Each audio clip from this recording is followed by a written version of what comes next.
Today we're going to turn to Ecclesiastes chapter 7, and I'm really hoping that we can just wrap this up today, and I think we can do it. All right, so let's turn to chapter 7. A good name is better than precious ointment, and the day of death than the day of birth. It is better to go to the house of mourning than to go to the house of fasting. For this is the end of all mankind, and the living will lay it to heart. Sorrow is better than laughter, for by sadness of a face the heart is made glad. The heart of the wise is in the house of mourning, but the heart of fool is in the house of mirth. So, when you read just chapter 1 at the very beginning, it sounds like, the death is, almost, coming to a funeral is better than a birth, and, sorrow is better than a laughter. It's like, what does this mean? I mean, it doesn't really make sense. I mean, we want to be happy rather than being sad, or we want to be in a happy place rather than being sad place. But this,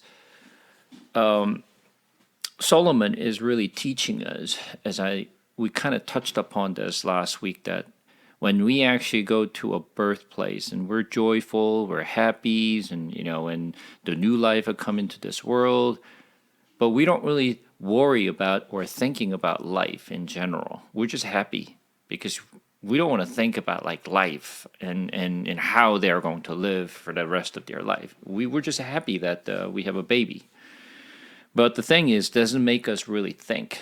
So what Solomon is really thinking is, as I mentioned before, that Solomon wrote this almost at the end of his life. And then when he really just look back his life and say how he lived, how I actually spend my times and so forth, he just started to think about a lot about the stuff that he wasn't really thinking when he was actually at a younger age.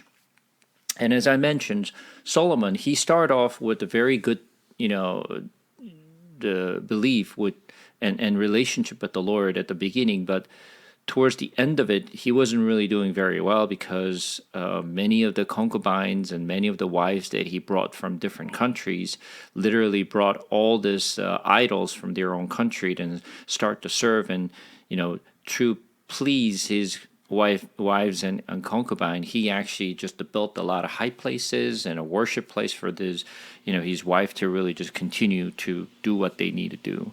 And that really just brought the angers to the Lord. So this is not really good for his life. Now he's looking back and said,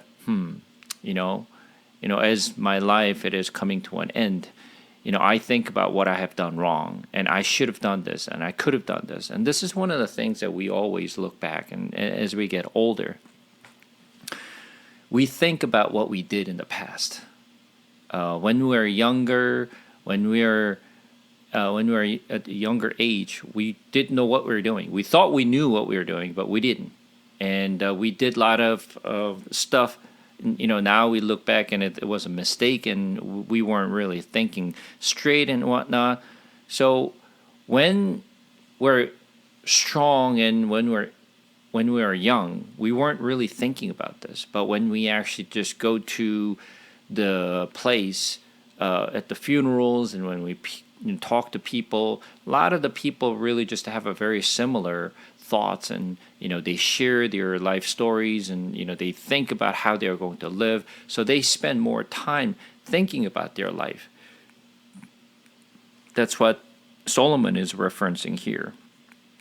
A good name is better than precious ointment, and the day of death than the day of birth.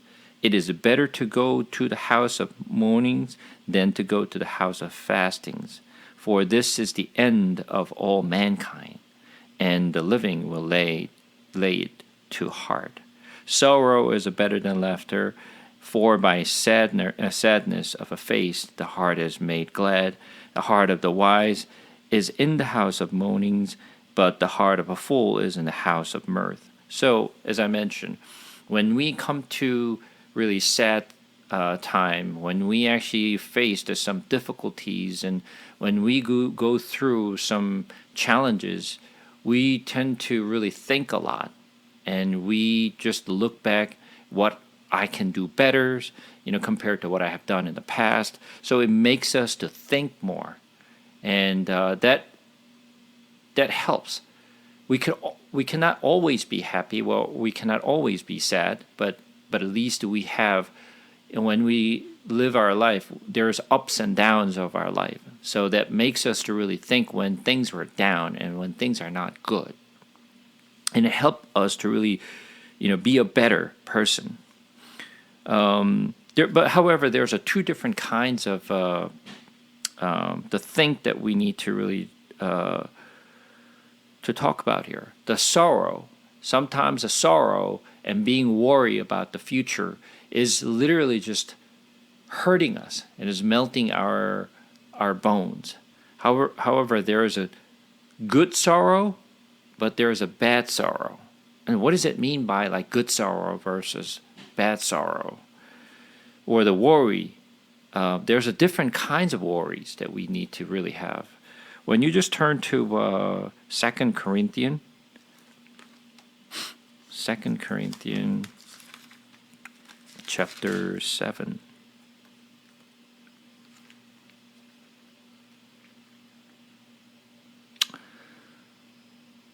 Second Corinthians chapter 7, we're going to read from verse 8.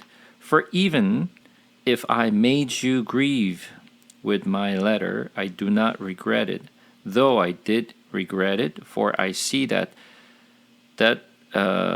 letter grieved you. Though only for a while, as it is, I rejoice not because you were grieved, but because you were grieved into repenting, for you felt a godly grief, so that you suffered no loss through us. For godly grief produces a repentance that leads to salvation without regret, whereas worldly grief produces death. So Apostle Paul compares between the worldly grief versus the godly grief. Godly grief leads us to salvation. However, the worldly grief literally just produces death. So what it means is that when we think about the godly grief, it is something that we think about our life and our salvations and our sinfulness that really helps us to really just come to the Lord, and we realize that we are a sinner. So those are the healthy and godly grief that lead us to Jesus so that we receive the salvation. However, the worldly grief, worrying about futures, worrying about the lot of stuff that is happening in our life that just like, oh, what if this, what if that happens? We worry too much about the future that we don't know. When I say, we worry too much, is that of course there are things that we need to worry about. However, many times we worry about the things that we cannot change or we can't do anything about it. We just thinking about it, and literally that thinking, it is literally just killing us. Those are unhealthy grief that we worry about, our daily lives. What do we need to do to just get by tomorrow? Those types of worries that we cannot really control, it is really just hurting us, and it's literally just eating us up. Those are worldly grief that we mostly have. But godly grief is coming to bring us to the repentance and lead us to Jesus so that we receive the salvation, which is the good grief. And what Solomon is saying is we need to have a good grief. However, should not worry too much about this worldly stuff is what he's saying. So coming back to Ecclesiastes, verse 5, it is better for a man to hear the rebuke of the wise than to hear the song of fools. This is one of the things that we know and we learn the lesson throughout our life. One is Sometimes we want to hear what people pleases me. However, what I really need to hear is, people who really love me, who care for me, and sometimes, we want the loved one to really rebuke us when we are not doing things well. And if we just completely ignore their advice, and if we completely ignore their rebuke, it is not going to get us to a better place. One example would be when Jeremiah was speaking to his king and to his people about God's wrath and what God is going to do, and then you need to really just repent. Nobody wanted to listen because that's not what people wanted to hear. People wanted to hear what pleases their heart, and they want to hear what they want to hear. If people are just keep saying everything what is good, that's not good. Sometimes we really need to listen, that even though it is piercing our heart, that we need to hear what we really need to hear. So he's saying, it is better for a man to hear the rebuke of the wise than to hear the song of fools. And I see this all the time, even in church, that sometimes pastor wanted to just to please the congregation, so they just preach about some things that people are happy about and be glad about.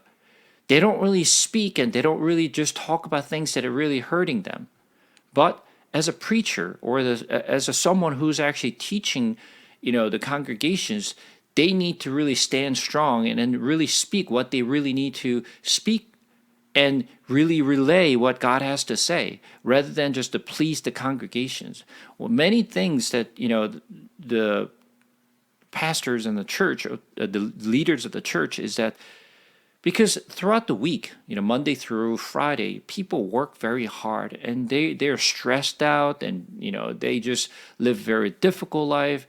So when they come to church on Sunday, they want to be relaxed. They want to hear the encouragement. They want to hear something. Yes, you can do it, and God bless you. That's what they want to hear, because that's the only time they come here to church, and then hear some blessings and hear some encouragements, and they want to hear those kind of words from God or from the leaders. So pastors understands their feelings, so they just want to encourage them. They want to just bless them, to just keep talking and talking and talking on all these good things, but never getting to the point of what they really need to hear. And then that's not good. We really need to speak, of course, the encouragements, and we help to really just to give them blessings and whatnot. That's one part of it. But if that's what you're only doing, then that's not good. That means you're not really care for their souls and their spirits. Leaders of the church really need to speak up, and then speak on behalf of the Lord what really God has to say. And it is important, we as a believer as well, instead of just keep saying anything good and only blessing, but you really need to speak up the things that people need to hear. So we need to really just turn our ears to people who really love us, and then really giving us a really just a advice and also rebuke, that I really need to just correct myself and to behave better. And when I say behave better, I'm talking about behaviors towards the Lord. Coming back, for as the crackling of a thorn under a pot, so is the laughter of fools. This also of vanity. Surely oppression drives the wise into madness, and the bribe corrupts the hearts. And I've seen in many cases, even at work, people just blinded by the bribe. They do something not what they're supposed to be doing. Is that what they always do? No, that's not what they always do, but sometimes the money blinds people. And I've seen this cases many times. And even in the past, I actually started my business with my old boss. Together, we actually formed the company. And we worked very hard, and I brought my teams together. And, we start out with really just the passions and dreams of building something, what we've been dreaming of. And what I've seen is that money corrupts people. When people start to see money, people change. And I really left that company that I built with my old boss because I couldn't stand it anymore. And that's the kind of things that you also probably see in your area as well. Money and bribe really just blinds people. And this is something we have to be very careful. We try to be more, honest to ourselves and doing things right. And this is one of the things that is saying, surely oppression drives the wise into a madness, and a bribe corrupts the heart. Even in the Israel history, we have seen many cases, and this is exactly what happened. Better is the end of a thing than its beginning, and the patient in spirit is better than the proud in spirit. Better is the end of the things than its beginning. So we need to think about how we're going to really end our life, rather than how we started or how to begin our life. Because we might have actually started off with something not really great, but as long as we continue to change ourselves and we actually ends with something good, then we can say, I lived a pretty good life. We have to end right. Example would be Solomon was a completely opposite. He started off something good, but his end was not that good. And we don't want to be in that situations. We want to be, even though we may not start off something good, but we need to end good. And this is something that he's actually speaking up now, almost at the end of his life. It is, oh, you know what? I was a fool. Even though many people call me wise, but I was a fool and I didn't understand. How could I not understand the simple things? I was the most wise person. And even wise person could be fool. And exactly Solomon was one of them. Be not quick in your spirit to become angry, and for anger lodges in the heart of fools. And this is another thing that we need to keep in mind. Be not quick in your spirit to become angry. And I'm sure you have seen people just could not control their anger. They just burst out and just spit it out and speak things they should not, say things. They don't really think. They just do things without even really just thinking about it. And this is the part that we need to be very careful. Sometimes, of course, we get mad, but we need to hold our breath one step back before we get angry. I'm not blaming people get angry, and I get angry too. But I try to hold myself at least just a few seconds. Hold myself before I get burst up. We need to be a little more patient. And once again, being patient is not that easy, of course. And I told you many times, if you try to hold yourself, you may not succeed. Patience is part of the fruit of the Spirit. It is not fruit of our flesh. So, love, patience, what are those? Spiritual gift. And spiritual fruit. And this is some things that we talked about many times. When we cannot hold ourselves, who do we need to rely on? We need to rely on the Holy Spirit to hold ourselves so that we don't become foolish. So be not quick in your spirit to become angry, for anger lodges in the heart of fools. Say not, why were the former days better than these? For it is not from wisdom that you ask this. This is one of the things we say this. When I was young, things were good. Don't we really say it? Old days were better. So that's why we actually say good old days, right? You know what? At the time, When we are at that age, when we are young, we said the same thing. Our parents said the same thing. Good old days. They say the same thing. What it means is that it will always be the same. It will always be the same. So say not, why were the former days better than these? For it is not from a wisdom that you ask this, because it's been the same. When you look at the history repeats itself. People made the same mistake. People did the same thing all over again, over and over and over. It's always been the same. Just like fashions. Fashions, we think that it was like, oh, this fashion was like 10 years ago. Yeah, it will come back. It's just a little bit different style, but it's almost the same thing. It's like fashion. Wisdom is good with an inheritance and advantage to those who see the sun. For the protections of wisdom is like the protection of money, and the advantage of knowledge is that the wisdom preserves the life of him who has it. So Solomon learns, protection of wisdom is like protection of money. It is important to protect our wisdom. Instead of waste our wisdom, we need to keep them. We need to just continue to accumulate more. So Solomon was a failed to protect his wisdom. He lost his wisdom. He became fool.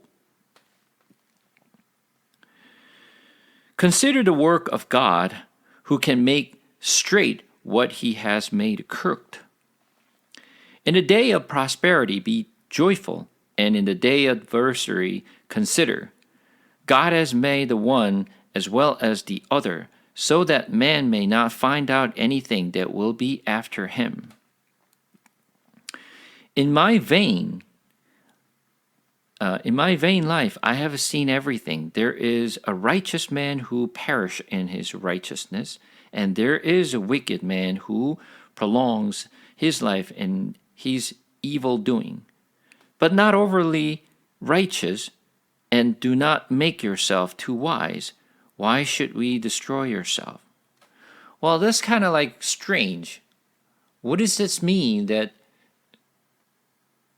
do not overly righteous and do not make yourself too wise? It's like, you've been talking about wisdom all this time. You taught us to be righteous, but you're saying, don't overly righteous, don't overly learn the wisdom. It's like, what are you teaching me? It's just like confusing. You're just saying, don't overly wicked or don't overly righteous. It makes no sense, right? We have to be very careful of how you read this. When Solomon said, do not overly righteous and do not make yourself too wise, he's not talking about the wisdoms and the righteousness from godly righteous or godly wisdom. He's talking about the wisdom and righteousness from this world. Yes, you can live a righteous life. You can be a good person. But what he's saying is the worldly righteousness is different than godly righteousness. What is a worldly righteousness? Worldly righteousness is we do something good and being proud of what we have done. And we just say, oh, I've done this. I'm a righteous person because I do such things. And who are the examples? The examples would be the Pharisees. You can think of them as an examples. They did all these good things. They were helping out people. They were just giving money to the Lord, and they're fastings, and they were doing all kinds of righteous things, and be proud of what they have done. And they show their righteousness to the people. And those righteousness, that's not godly righteousness. When you do good things with right hands, You just want to show that right hand to the people. I'm the one who actually had done this. And those are the, worldly righteousness. They want to be just being shown to the people as a righteous person. Real righteous person don't do that.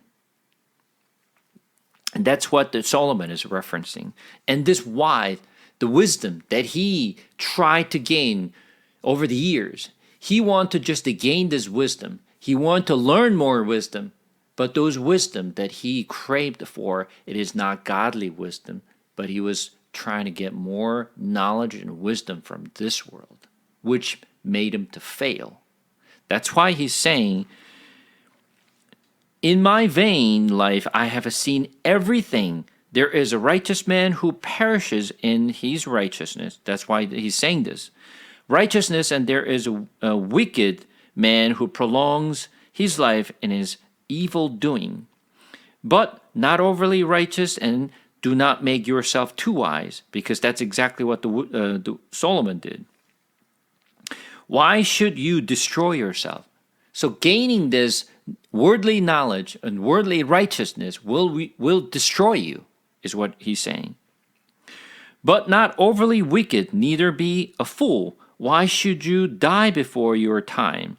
It is good that you should take hold of this, and from that withhold not your hand, for the one who fears God shall come out from both of them.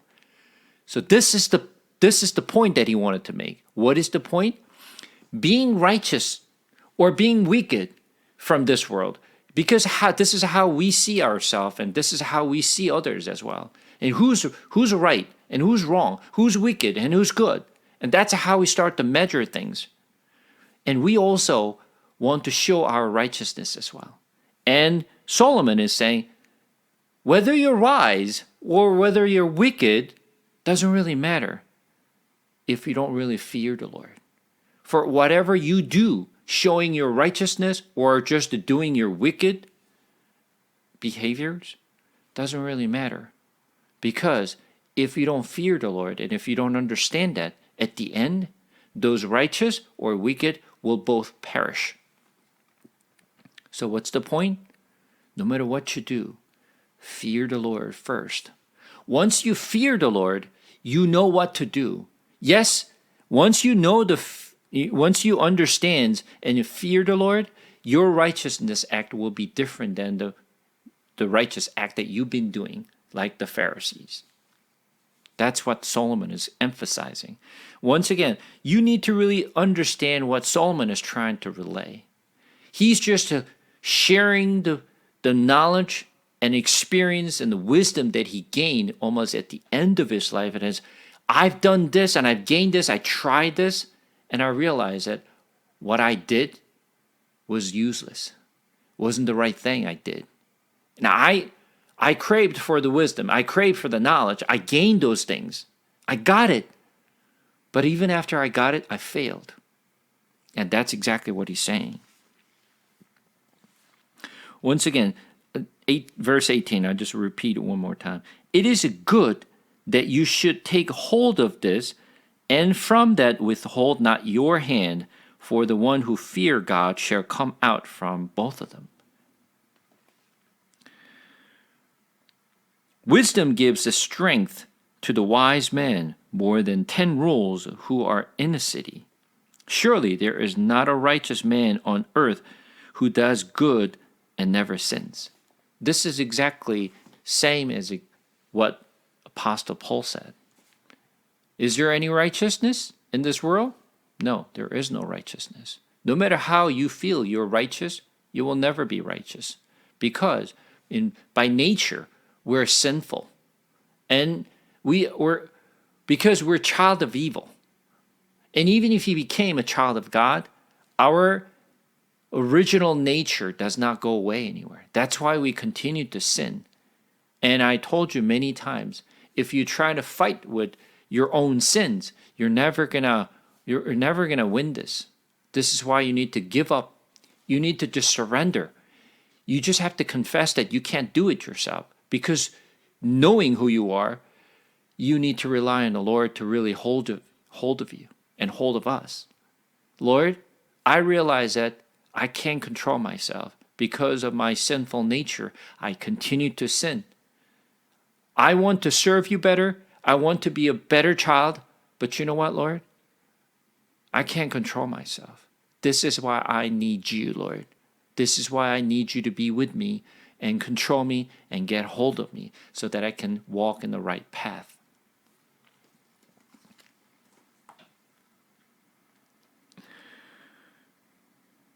Verse 20 says, surely there is not a righteous man on earth who does good and never sins. Do not take to heart all the things that people say, lest you hear your servant cursing you.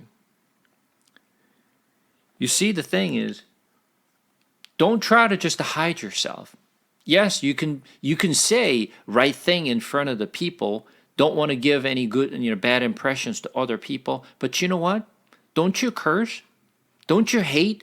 Don't you do this and that when nobody's looking at you? Of course we do. We all do. Don't we do any sinful stuff? Don't we think about sinful stuff? Yes, we all do. We all do. And I told you before, that's who we are. Knowing who we are and knowing who God is, that's why we're coming to the Lord and asking for help. As long as you believe in yourself that you can do it, you're going to fail. Your heart knows that many times you yourself have accursed others. All this I have attested by wisdom. So Solomon is saying, I tested all this. I experiment all this. And I realize all this. I said, I will be wise, but it was afar from me. And this is exactly the confession he learned. I try all this. And at the end, I learned I was not wise. That which has been is far off and deep, very deep. Who can find it out? This is the part. Since Solomon has experienced it, he tried all this and he learned a lesson, right? So he wants to share this. I have experimented all this and I learned this good things, that this is the true wisdom.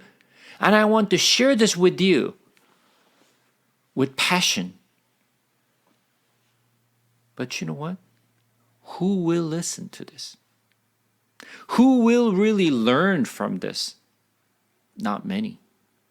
We understand in our head, of course. We all understand what he's trying to say. But you know what? We only understand from our head. We don't really feel this. Of course, Solomon felt this. He's gone through this. He really just not only understood it, but he felt it. And he wanted to just to share this with people who is going to read his the book. But we could only understand. We don't really feel what he feels because we never experienced it ourselves. This is why we're full, that we don't learn these lessons, that we don't learn this from his experience. And what we try to do is we try to learn ourselves. We try to just experience ourselves, which is the fools do. This is why he's saying that which has been is far off and deep, very deep. Who can find it out? And as I mentioned, I always reference between parents and child.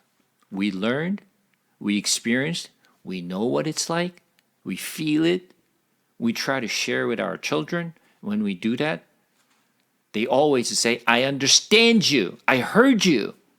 But do they understand? Well, they don't. Because they don't experience the same thing that what we experience and what we feel. They don't get it. They only hear it. That's why they don't understand.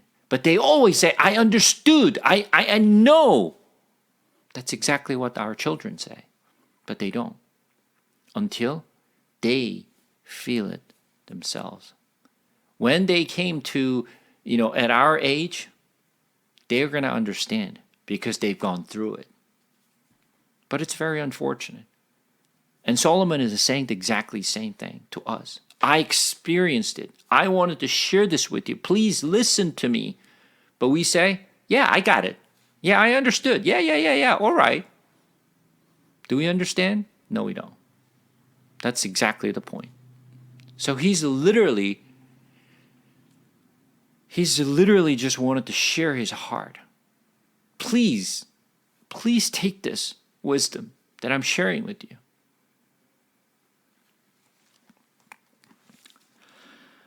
I turn my heart to know and to search out and seek wisdom and the scheme of things, and to know the wickedness of a folly and the foolishness that is madness. And I find something more bitter than death. The woman whose heart is a snare and nets, and whose hands are fetter, he who pleases God escapes her, but the sinner is taken by her. Well, literally, he's a story. How many wives and how many concubines he had? Many. Will we ever going to have those many concubines and wives? No, we never. Will we ever experience what he experienced? No. So he's actually confessing, I've gone through this. I experienced this. But you know what? I was a fool. I could not see anything. It's literally his confession. And he's saying, behold, this is what I found. Let's find out what he found. Says the preacher, while adding one thing to another to find the scheme of things, which my soul has sought repeatedly, but I have not found. One man among 1,000 I found, but a woman among all these I have not found. See, this alone I found, that God made man upright, but they have sought out many schemes. Yeah. Why? Because every descendants of Adam, we all the same. Not just Solomon. We all the same. And we talked about Solomon had many concubines, many wives, but he could not find anyone really just guiding him and really giving him a true advice and what he's supposed to do. He's saying, well, how many wives he had? Let's just go to First King, chapter 11 for a second.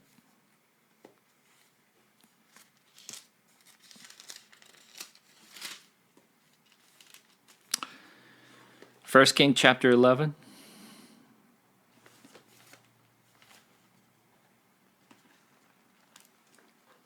We're going to read from 1.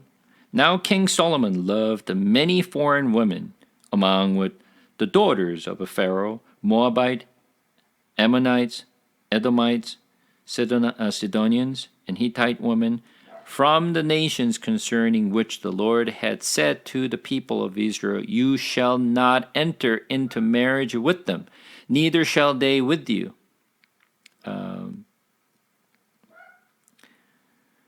For surely they will turn away your heart after their gods. Solomon clung to these in love. He had 700 wives who were princesses and 3 concubines, and his wives turned away his heart. Out of this many, how many wives? 700. 300 concubines. Altogether, 1,000. But is that where he ended? No, I'm sure there are more. Because when you actually just to read this one, this was not the end of his life. So, out of these many women that he had, no one was really just guiding him or giving him an advice to listen to the Lord. But rather, they put a snare. And that's where Solomon fell for it. So, coming back to Ecclesiastes chapter 7, verse 28, let's just read one more time. Which my soul has sought repeatedly, but I have not found. One man among 1,000 I found, but a woman among all this I have not found. See, this alone I found, that God made man upright, but they have sought out many schemes. Once again, this is what the descendants of Adams do. We all do. Chapter 8. Who is like the wise? Who knows the interpretation of a thing? A man's wisdom make his face shine, and the hardness of his face is changed. I say, keep the king's command because of God's oath to him, but not hasty to go from his presence. Do not take your stand in the evil cause, for he does whatever he pleases. For the word of the king is supreme, and who may say to him, what are you doing?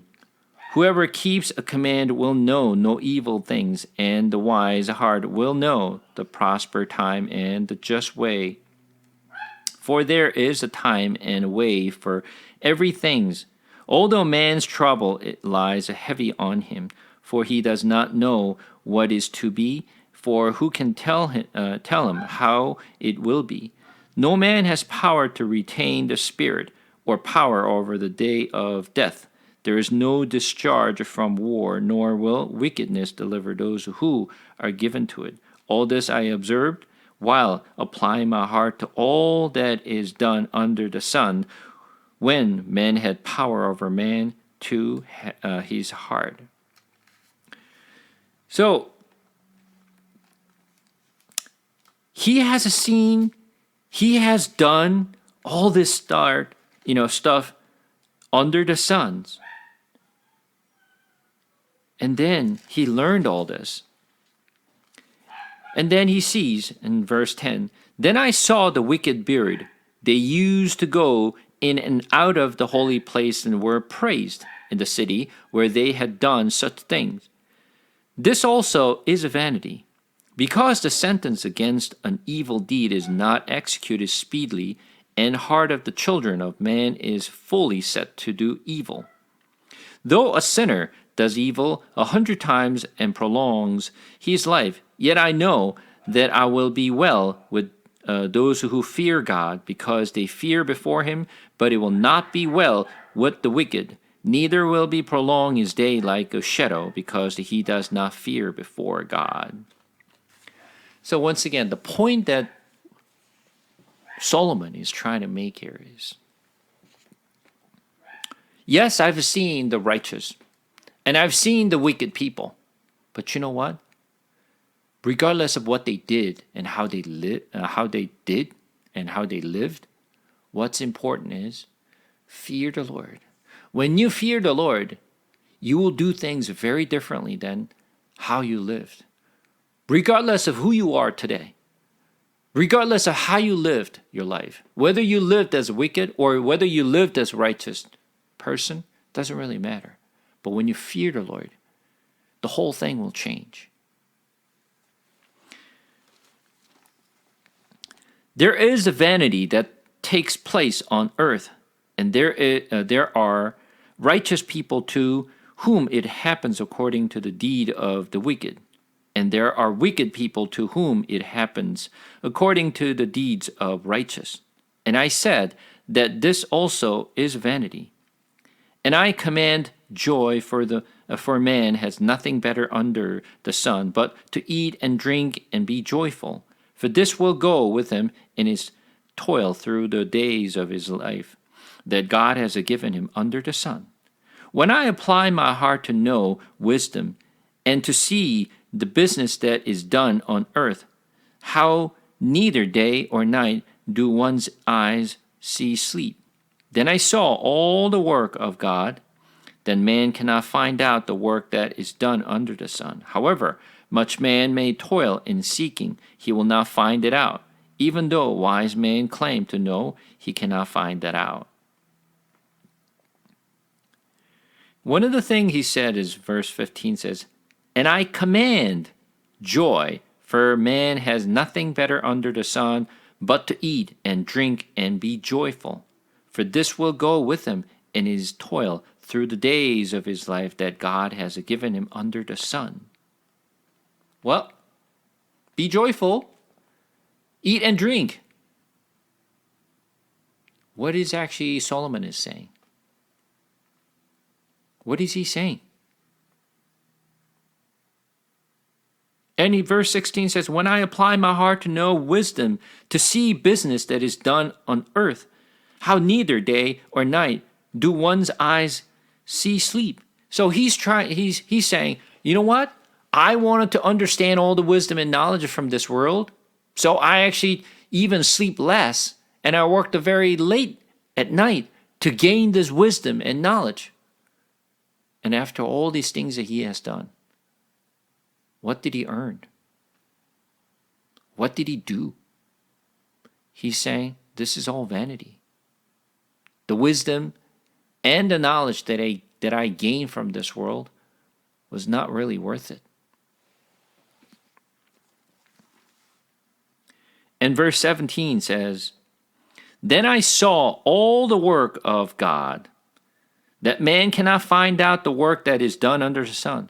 Which means, yeah, I worked very hard to gain the wisdom and knowledge from this world, but you know what? We will never gain all the wisdom and the knowledge under the sun. Yes, we have accomplished, we as a mankind has advanced, developed, increased knowledge, and of course we just have done so many things. Can we know everything? No, nobody knows everything. There's no way that we can gain the wisdom and knowledge from this world. We're limited. That's who we are. We cannot know everything. God knows everything, but we don't. And he's saying, however, much man may toil in seeking, he will not find it out. Even though a wise man claims to know, he cannot find it out. You may think and you may claim that you know everything, but you don't. That's what he's saying. So, but all this I lay to heart, examining it all, how the righteous and the wise and their deeds are in the hand of God. Whether it is love or hate, man does not know. Both are before him. It is the same for all, since the same event happens to the righteous and the wicked, the good and the evil, to clean and the unclean, to him who sacrifices and who does not sacrifice. As the good one is, so is the sinner. And he who swears is as he who shawns an oath.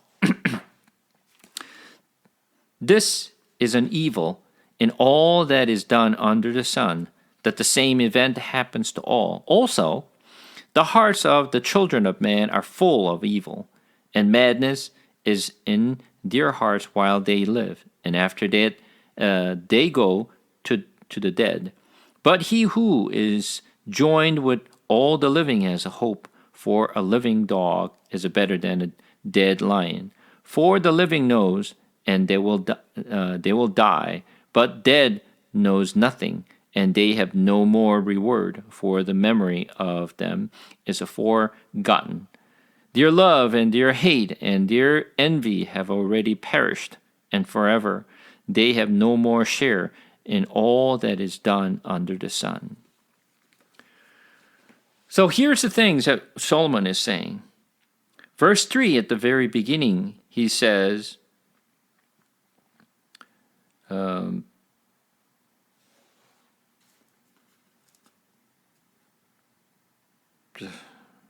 is the verse?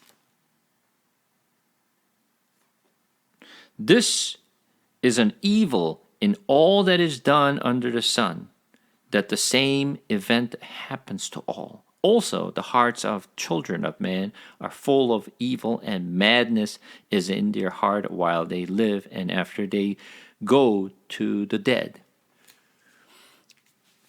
Many of the philosophers has been studying and trying to understand whether we are born righteous and become sinner, or we born wicked and continue to do sinful things. Thousands of years, people's been talking about it. People's trying to understand where we come from, who we are. Some people say we were born righteous, but we corrupt ourselves and we become, the wicked? Some people say, no, people are, by nature, are wicked, and that's how we're born, and that's what they do. Bible clearly says we're born wicked. We're born sinner. That's why we sin, because that's the sinful nature. Whether they're infant or young, old, we're all the same. That's why we don't have a righteous on earth. Everybody's a sinner, regardless of what you have done. Some may say, well, I don't think I've done anything wrong to anybody. I didn't harm anybody. I only did good things to others. Yeah, you may claim it. But what you don't know is your own heart, what you have done wrong. So this is the part we really need to understand. Coming back, verse 7, go eat your bread with joy and drink your wine with merry heart, for God has already approved that you do. Let your garments be always white. Let not oil be lacking on your head. Enjoy life with the wife whom you love, all the days of your vain life that he has given you under the sun, because that is your portion in life and in your toil at which you toil under the sun.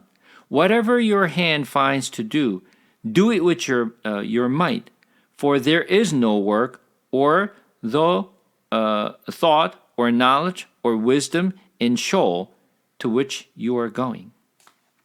Yeah, enjoy your life and do this and do that. Enjoy. When you go to Sheol, there's no life like that. So, on this earth, of course you should enjoy. God granted everything to you, so enjoy it. However, not just to enjoy and end. Enjoy it, but at the same time, learn to fear the Lord.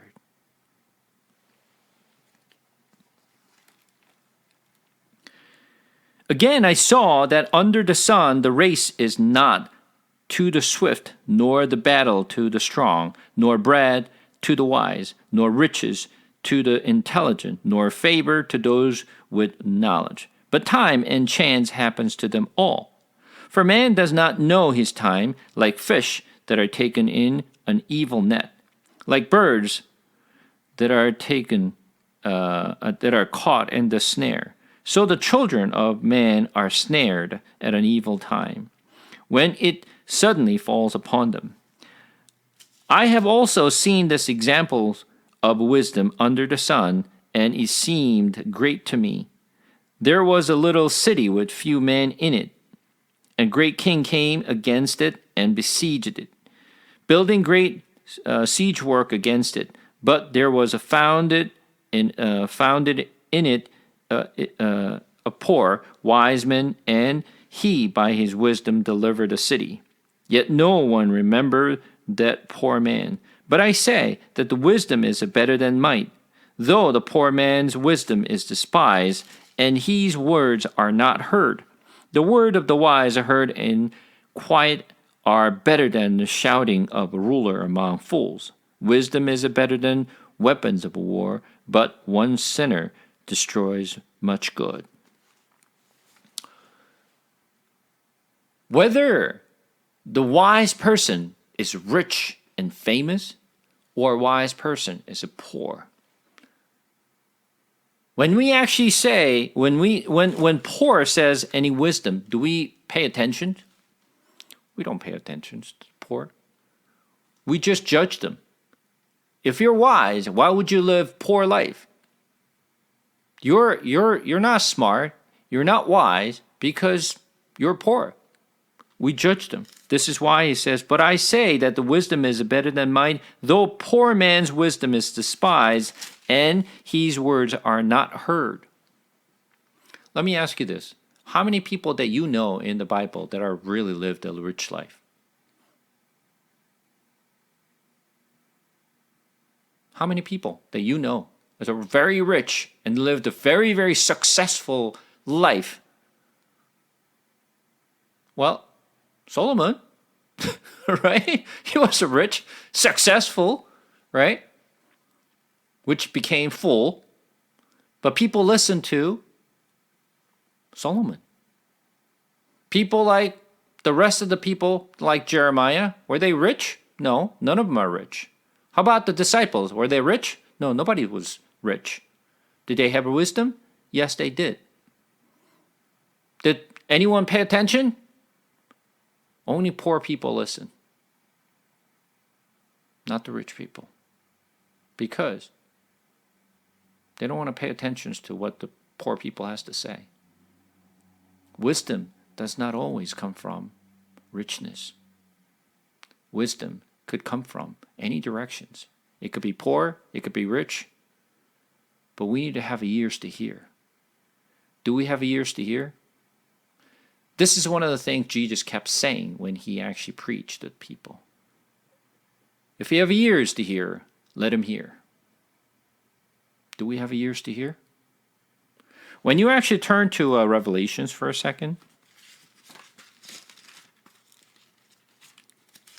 Revelations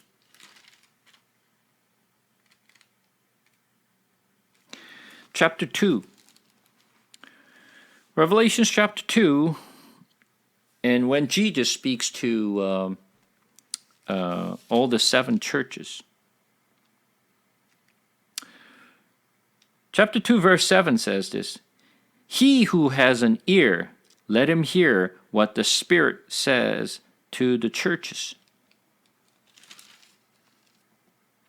Verse 11: He who has an ear, let him hear what the Spirit says to the churches.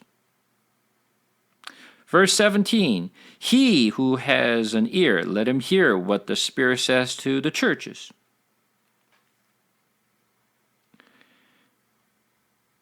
Verse 29: He who has an ear, let him hear what the Spirit says to the churches. Chapter 3, verse 6: He who has an ear, let him hear what the Spirit says to the churches. Verse 13: He who has an ear, let him hear what the Spirit says to the churches. And verse 22: He who has an ear, let him hear what the Spirit says to the churches. Every church, all seven churches, he mentioned this. One thing is interesting is this. What is he saying? He who has an ear. Not ears. One ear. One. If you have just a one ear, listen to what I have to say to the churches. How many people really listen? Nobody. People are not paying attention. When Jesus spoke, he said the same thing. Anyone who has ears, let him hear. Who doesn't have ears? Everybody has ears. We have ears, but we don't listen. That's the problem. Our children's hears what we're saying, but they don't listen. Same thing. Coming back, chapter 10. Dead flies make the perfumer's ointment give off a stench. So little folly outweighs wisdom and honor. Once again, we want to hear sweet words that pleases our heart rather than really listen to what we really need to listen to. A wise man's heart incline him to the right, but a fool's heart to the left. A wise man's heart incline him to the right, but the fool's heart to the left. Who's on the right? Jesus is on the right side. Right? Even when the fool walks on the road, he lacks a sense, and he says to everyone that he is a fool. If the anger of the ruler rises against you, do not leave your place, for calmness will lay great offenses to rest. There is an evil that I have seen under the sun, as it were an error proceeding from the ruler. Folly is set many high places, and the richest sits in low places. I have seen slaves on horses and the princes walking on the ground like slaves. He who digs a pit will fall into it, and a serpent will bite him who breaks through a wall. He who quarries the stones in is hurt by them, and he who splits log is endangered by them. If the iron is blunt, and one does not sharpen the edge, he must use more strength, but wisdom helps one to succeed. If the serpent bites before it is charmed, there is no advantage to the charmers. The word of the wise man's mouth win him favor, but the lips of a fool consumes him. The beginning of the word of his mouth is a foolishness, and the end of his talk is evil madness. The fool multiplies words, though no man knows what is to be. And who can tell him what will be after him? The toils of a fool wearies him, for he does not know the way to the city. Woe to you, O land, when your king is a child, and your prince a feast in the morning. Happy are you, O land, when your king is the son of the nobility, and your prince is a feast at the proper time, for strength and not for drunkenness. Though sloth, the roof sinks in, and through the indolence the house leaks. Bread is made for laughter, and wine gladdens life, and money answers everything. Even in your thoughts do not curse the kings, nor in your bedroom curse the rich. For a bird of the air will carry your voice, or some winged creature tell the matters. So simple thing is this. He talks about the fool and wise. No matter how wise you are, no matter how foolish you are, learn this. And he's just talking about in general wisdoms and also full people. Yeah, you will do a lot of stuff, but listen very carefully of what I have to say here. And what he's saying is, I've seen many things. Rich people act like, the slave. Princes act like slaves. And the slave be treated like prince and kings. There are some good things. There are some bad things with people. But learn this. No matter how you lived, I've seen it all. Doesn't matter how you lived. It's all vain. If that's what you're only looking at it. If you only care about living foolish life and a wise life in this world, whether you're fool or wise, doesn't really matter. What you did, how you lived, doesn't really matter. If you don't know God, if you don't fear the Lord, it is meaningless, it is vain. Chapter 11 says, "Cast your bread upon the waters, for you will find it after many days." Eh? What does this mean? Cast your bread upon the waters? What does this mean? Should we just throw the bread on the water? Is that what Solomon is teaching us? Keep throwing the bread on the water? No. What is he saying? Even though you may think it is worthless, that you are actually just throwing the bread on the water, listen to this. Cast your bread upon the waters, for you will find it after many days.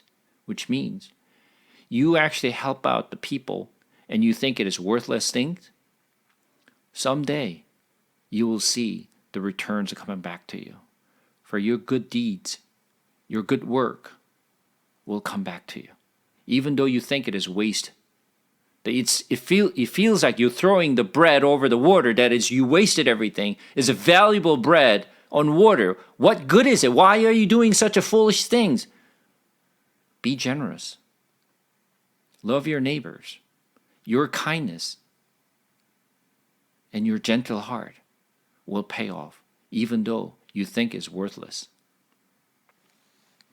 Give up portions to 7 or even to 8, for you know not that disaster may happen on earth. So, be generous. And you don't think nothing's going to happen to you? But here's what. Disaster could happen to you too. And then when you after you have done all this good deed, they will help you. If the clouds are full of rain, they empty themselves on the earth. And if the tree falls to the south or to the north, in the place where the tree falls, it will lie. He who observes the wind will not sow, and he who regards the clouds will not reap. As you do not know the way the Spirit comes to the bones in the wombs of a woman with child, so you do not know the work of God who makes everything. In the morning sow you seed, and at evening withhold not your hands, for you do not know which will prosper, this or that, or whether both alike will be good. Light is sweet. It is pleasant for the eyes to see the sun. So if a person lives many years, let him rejoice in them all, but let him remember that the days of darkness will be many. All that comes is vanity. Rejoice, O young man, in your youth, and let your heart cheer you in the days of your youth. Walk in the ways of your heart and the sight of your eyes. But, this is the key, but know that for all these things God will bring you into judgment. This is the key. This is the key. What is he saying? Rejoice, young man, in your youth. Let your heart cheer you in the days of your youth. Walk in the ways of your heart and sight of your eyes. Do whatever you want. Enjoy it. Yeah, great. But you know what? One thing you need to remember. What is it? Now that for all these things God will bring you into judgment. This is the key. This is like you need to really just remember exactly what Solomon is trying to say. We're like young men. Yeah, I can do this, I can do that, I enjoy this, I want to do this, great. It's all good.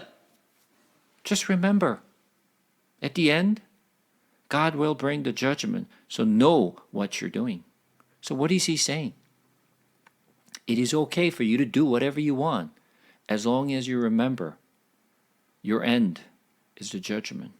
So be careful of what you do. Literally, that's what Solomon is saying. This is one of the key verses of this book. This is the key verse. Remove a vexation from your heart and put away pain from your body, for youth and the dawn of life are vanity.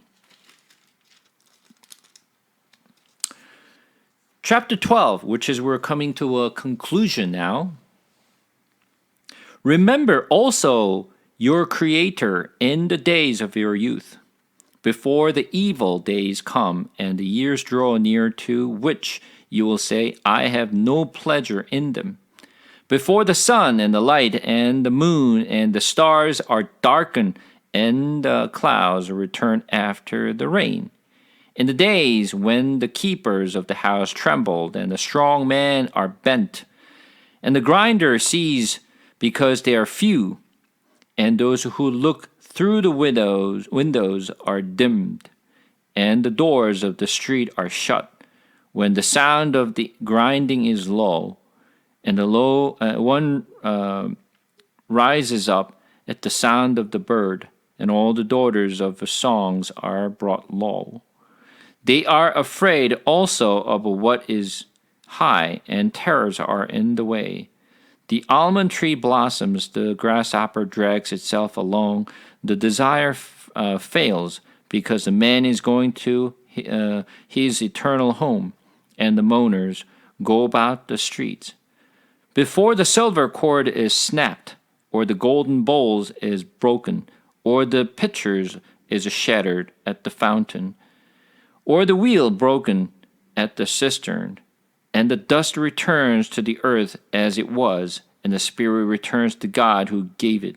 Vanity of a vanity, says the preacher, all is a vanity.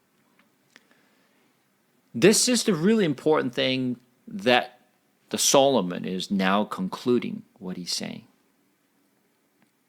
Just like how he started off from the beginning of the Rejoice of Young Man. Now, after he has said all these things from the chapter 1 through all this chapter 11. Now, I said many things based on what I've seen, what I've experienced, what I've experimented all my life. Know this. No matter what you enjoyed, just like when it rains, right? Just like at the end, you will come to an end. No matter how you lived your life, you will come to an end. And remember, God will judge you. So you better think twice before you do things. Now, the real conclusions of the entire book of Ecclesiastes.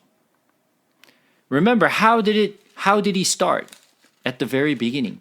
Vanity of vanities. Everything is worthless. Life is like vapor. Nothing, no meaning. Why is he saying it? Because he wanted to say what he has to say now.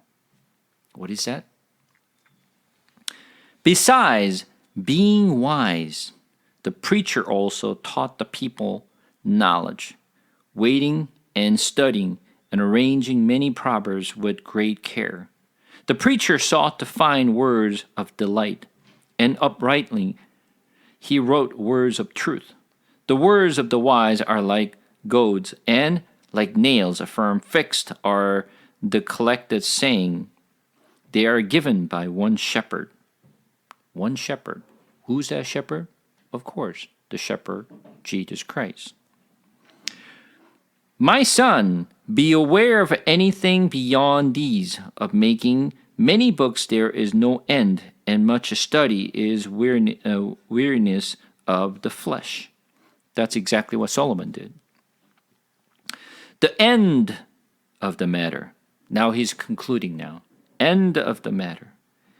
All has been heard. Fear God and keep his commandments, for this is the whole duty of a man. For God will bring every deed into judgment with every secret thing, whether good or evil. So this is the conclusion that Solomon is making. You can live however you want to live your life. Do whatever you think it's right. Enjoy it, drink. You can do everything as long as you think the judgment will be at the end. If you really know this, you will behave differently. For those of the people who doesn't think about the judgment, they will live however they want to live. I'm going to enjoy whatever I can as long as I live. I can't enjoy anything when I die, so I'm going to enjoy whatever I want to enjoy now. But you know what? They don't think about the judgment. They don't believe in judgment. Because they don't believe in judgment, they can do anything they want. Let's think about for a second here. We were living in our mother's womb for 9 months. And as a matter of fact, Tony's been watching his babies growing little by little. Whenever actually his wife go to take the mammograms. He looks at the babies keep growing. He's like excited. Yeah, yeah, yeah, yeah. From the baby's perspective, the baby is in mother's womb. They don't see the world that we see. They don't know what it's like. They only know the world inside the mother's womb. They cannot imagine, they cannot really thinking about the world that we're living in, because we're living in a different world. The baby is living in the mother's womb. That's one world. The world that we're living is outside of mother's womb. We're outside of the mother's womb. It's a different world. Even though baby does not see the world that we live,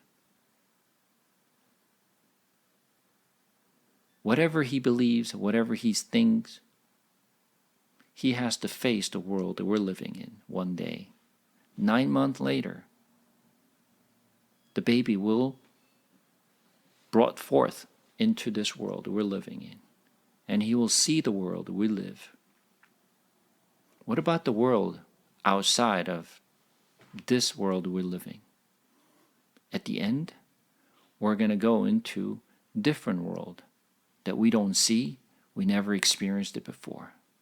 Whether you believe it or not doesn't really matter. Believe it's a freedom. You can believe anything you want. Your belief doesn't change what will happen. This is exactly what the Solomon is saying. And when you actually go to Hebrews for a second,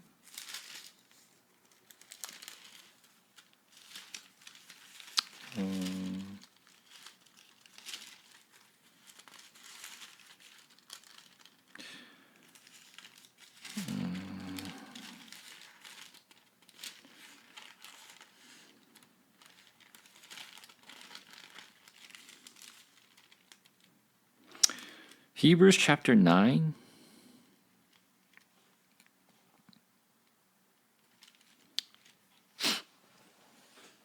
We're going to read from verse 26. For then he would have had to suffer repeatedly since the foundation of the world. But as it is, it has appeared once for all at the end of the ages to put away sin by the sacrifice of himself.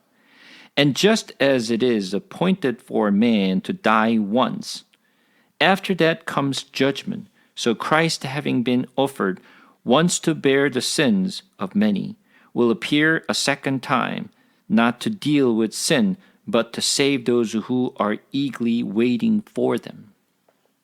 What is waiting?